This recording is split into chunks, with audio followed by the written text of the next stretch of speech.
What a horrible, horrible tragedy on so many I levels. was a washed-up race car not driver. who you are, either by will or by I was a society around washed-up you. race car driver. And then the pot Had no smoking, money, is I it- spent all that of should be it. something he should be punished for. I saved up enough all these years just to pay my rent.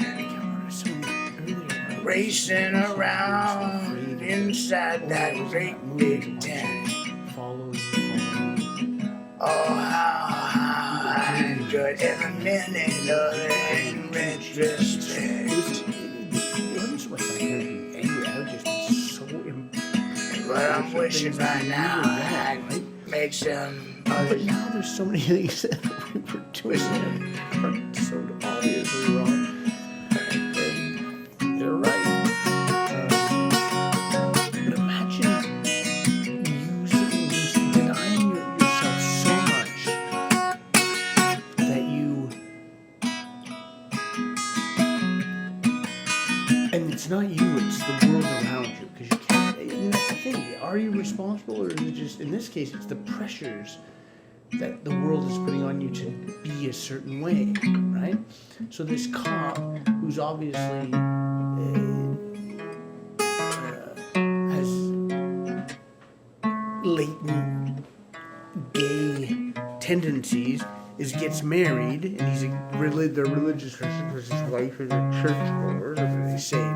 Like so much of the United States is like a nightmare, and so he and his, obviously his family, everything, and you, because I know I've been there, done that.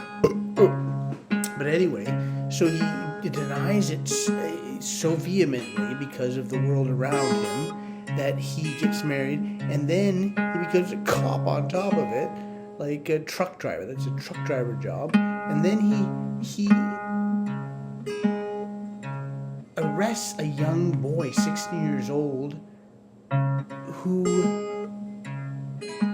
is smoking pot, like a victimless crime. You take me And to it's probably maybe he's a creative dude who's just writing poetry, Allen Ginsberg style, and then he coerces him to into having sex with him. Like 16 to 42. This guy was 42. Oh my God, that's so The awful. rain walked round my ears, still ringing from in here. And then I'm gonna listen to the rest. And then the kid, apparently, I'm just guessing, he murders them. But if this kid I'm goes lost to alone jail, out on this road.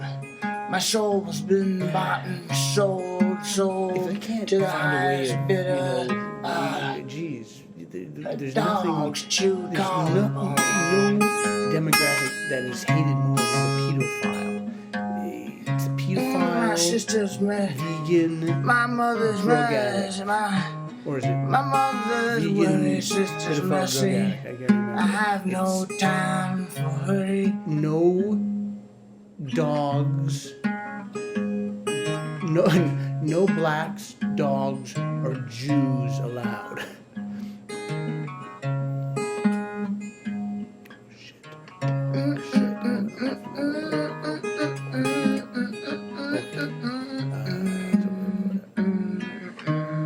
At first, he denied any involvement in the murder, but under pressure, his demeanor changed. He admitted to the affair, but was quick to emphasize that it wasn't consensual. He controlled me, strapped himself with detectives. He had all the power. I was just a butt he could please. As police continued to press, Skylar's answers became more emotional. He expressed feelings of betrayal and anger, especially after learning that Mike had been involved with other young men. The discovery of Mike's other affairs sent Skylar into a tailspin, and investigators began to suspect that his rage over being manipulated might have turned violent. Kelly Ann McLennan, 40, was Officer Mike McLennan's wife with 18 years.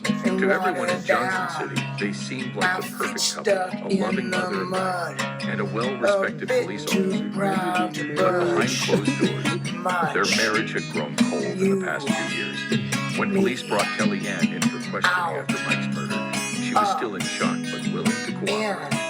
Sitting in the interrogation room, Kelly Ann opened up about the growing distance between her and Mike. She described described how the man she married seemed to change over the last few days. He used to be so present, so involved. She told Detective Sarah Watkins Bush. But lately, it felt like he was somewhere else, like he had built a wall between us. The emotional connection they once shared had faded, and their physical relationship had nearly disappeared. She assumed it was the stress of his job, or maybe something they could work through with time. But there was something else that had troubled Kellyanne, something she had discovered in their home. A few months before Mike's murder, she found a stash of gay pornography hidden in the closet of her son's bedroom, who was away at Bible camp for the summer.